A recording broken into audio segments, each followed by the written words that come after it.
ranking all 22 undefeated teams left in college football this season. Here's the full list. At number 22, I got Liberty. There's the worst team on here. They barely beat Sam Houston, who's probably the worst team in college football this year, like their first year in the FBS. They're just 5-0 because they haven't played anybody. They're in the Conference USA, which is even worse than it was now because of all their teams going to the American. At 21, I got Marshall. I know one player on Marshall. That's Raheem Ali, I forgot his first name. It's Ali. I know he's really good. He had like 23 touchdowns a couple years ago. He was hurt most of last year. But Marshall, they're 4-0. They're in the Sun Belt. I don't really know what to say about them. James Madison, only in their second year in the FBS. I think they were 4-0, 5-0 last year, something like that. I think they lost to, I don't even remember who they lost to, but they're 5-0. And then comes like the next tier, if you want to include Air Force in that, who was 5-0 in the Mountain West. They also only beat Sam Houston by like 10 points. I don't know why, but they just run the ball all game. They're in the Mountain West. They're not going to play anybody super good. They just rocked San Diego State, but they run the ball. That's why they're 5-0. And then now all 5 teams in on except Fresno State. Number 18, I got Louisville. They're ranked in the AP poll. I just don't think they're as good as any of the other teams. Beat NC State by 3. They've beat some Power 5 teams, but if they play Fresno State, I think Fresno State would win, led by Miley Keene. Yeah. I'm so bad at first names in college football, but transfer from UCF having a really good year. I've only got to watch part of one of their games, so I was getting into Nevada. But 16 got Missouri, Brady Cook, Luther Burden. I think it's been one of the best receivers in college football this year, maybe even the best. Had their big win over Kansas State with a 61-yard game-winning field goal. 15, I got Miami. They're going to they're going to blow a huge lead. They're going to suck somehow, mess up something. I don't know. They're still really good, though, 4-0. 14, I got Kentucky coming off their big win against Florida, led by Ray Davis. They played Georgia this weekend.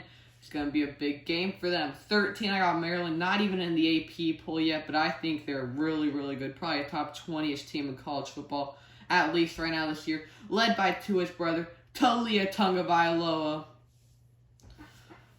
They're going to lose this week to Ohio State on Big Noon kickoff, but I still think they're really good. Got Ronald Hemby, some good running backs. Their receiving core paired with Deitchus at tight end. I think Maryland's really good.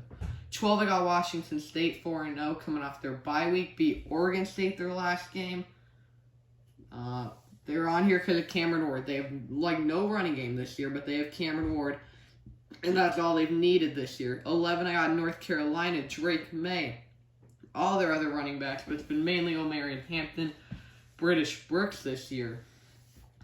Beat South Carolina this year.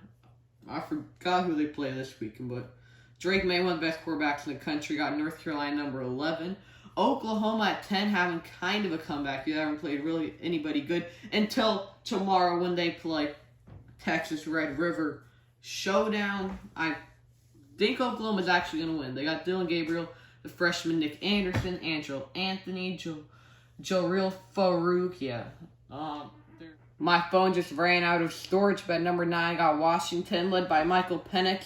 Probably the best receiving trio in the country, except for Ohio State with Martin Harrison Jr., Julian Fleming, Emeka Egbuka, but Washington, Polk, Odunze, McMillan. McMillan hasn't been playing the last couple of games. Penix could win the Heisman this year. If it's not Caleb Williams, it's probably Michael Penix right now. Number 8, I got Oregon. I think Oregon is the best team in the Pac-12 right now, just ahead of Washington. Bo Nix, all their receivers. I just forgot Troy Franklin. I don't know why I couldn't think of his name. They got really good running backs. They're really, really, really good.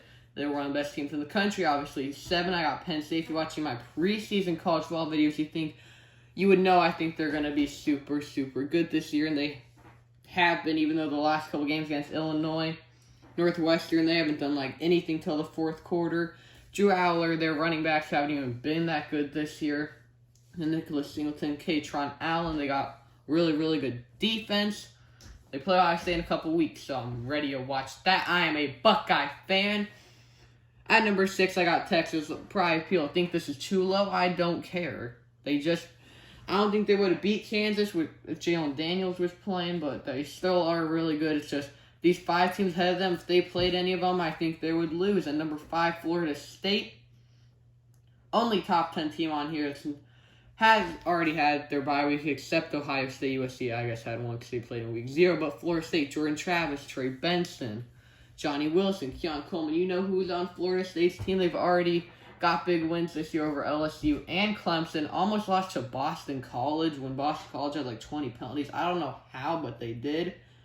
They're still one of the best teams in the country. Though. Number 4, I got Michigan. They couldn't score more than 30-something points or whatever until last week. I think they had like 40. Roman Wilson is on pace for like 20-something touchdowns this year. He's like all their receiving touchdowns. Him and Blake Cormans have every touchdown pretty much for their team this year. Jim Harbaugh's back, though. They're obviously always going to have really good defense. Now for the top 3, and number 3, I got USC. They're the most fun team to watch in college football. They have the best offense in college football.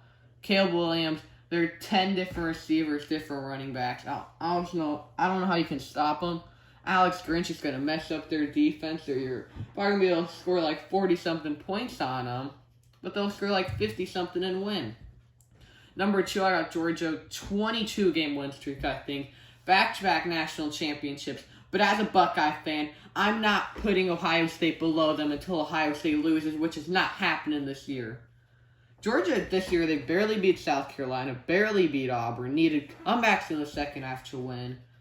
Ladd McConkey's back, though. Brock Bowers, one of the best players in college football. They're still a top team in college football. Number 1, the Buckeyes, 4-0. Just beat Notre Dame. Maryland this week, Penn State in a couple weeks. I'm ready for that Michigan game. We're winning it this year.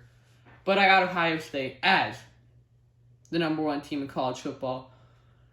That has not lost the game, and the number 1 team in college football overall. That's me right here on 22 undefeated teams in college football. Thanks for watching.